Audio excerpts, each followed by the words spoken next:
Aku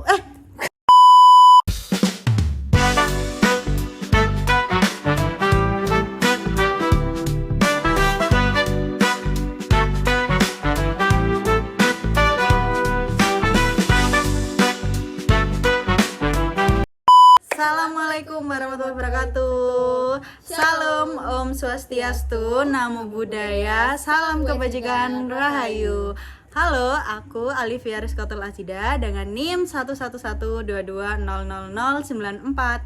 Dan saya Deborah Andreas Sutomo, NIM 11222070. Kami dari kelas D, mata kuliah Hukum Administrasi Negara yang diampu oleh Bapak Edi Wahyudi SH MSI.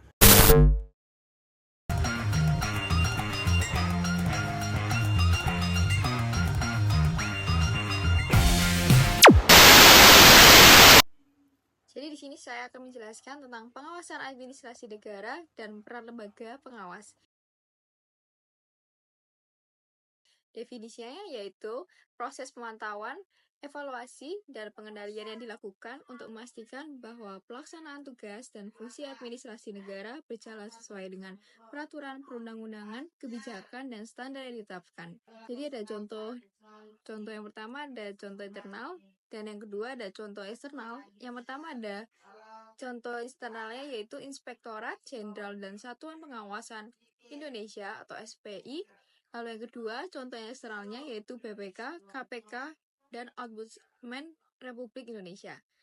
Kesimpulannya yaitu pengawasan administrasi negara merupakan elemen penting dalam menjalani efektivitas, keadilan, dan transparansi dalam pemerintahan. Lalu lembaga pengawas, baik internal maupun eksternal, memainkan peran vital dalam menjaga akuntabilitas pejabat publik dan mencegah penyimpangan dalam pelaksanaan administrasi negara. Selanjutnya, saya akan menjelaskan tentang penyelesaian sengketa administrasi negara. Jadi, apa itu sengketa administrasi negara? Yaitu perselisihan antar warga negara atau badan hukum dengan pemerintah terkait dengan tindakan administratif. Pertama, jenisnya ada STUN. STUN adalah sengketa tata usaha negara. Dan yang kedua ada sengketa non-tata usaha negara. Apa sih contoh dari STUN itu? STUN adalah pembatalan izin oleh pejabat daerah. Sedangkan contoh sengketa non-tata usaha yaitu berupa pelanggaran hak warga dalam pelayanan publik.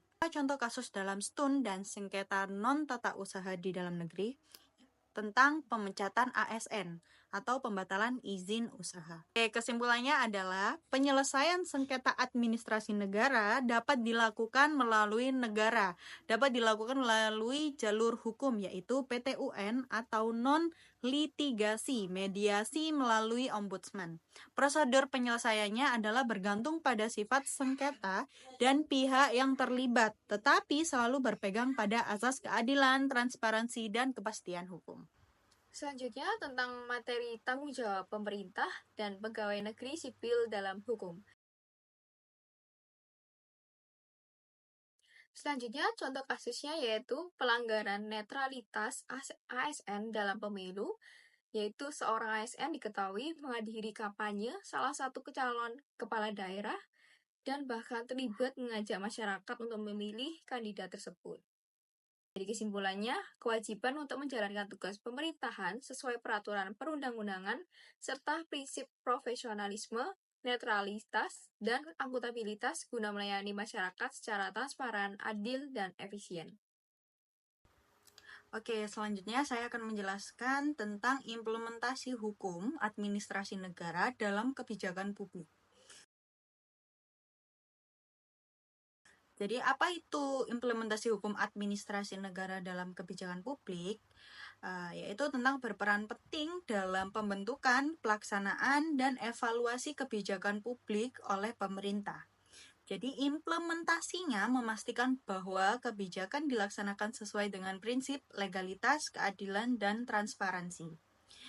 Jadi ada contoh implementasi. Yang pertama tentang kebijakan lingkungan. Seperti pengelolaan limbah industri berdasarkan UU Lingkungan Hidup. Yang kedua, tentang kebijakan pendidikan. Seperti yang kita tahu, tentang implementasi dana BOS untuk pemerataan akses pendidikan. Lalu yang ketiga ada kebijakan ekonomi. Jadi penyaluran bantuan sosial yang diatur oleh pemerintah.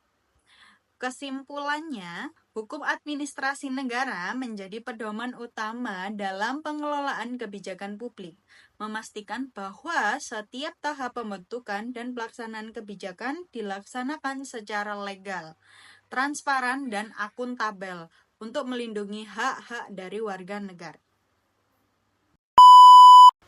Oke, selanjutnya seperti yang kita lihat, ada beberapa studi kasus dari masalah-masalah yang tadi, yaitu dari penyelesaian sengketa administrasi negara. Seperti yang kita tahu, permasalahan pada proses penyelesaian sengketa di PT UN memakan waktu yang sangat lama karena memerlukan beberapa tahapan seperti yang pertama ada pemeriksaan awal, sidang pembuktian, lalu ada putusan akhir. Cara solusi untuk menyelesaikan permasalahan tersebut bisa dengan percepatan proses hukum, yaitu mempercepat proses sengketa di PT UN melalui penerapan teknologi yang sudah modern seperti e-court atau pengajuan gugatan dan pembuktian digital. Selanjutnya, contoh studi kasus dan solusi pengawasan administrasi negara dan peran lembaga pengawas, yaitu contohnya kurangnya koordinasi antar lembaga-lembaga pengawas seperti BPK, Ombudsman, dan KPK kadang bekerja secara terpisah tanpa koordinasi yang efektif.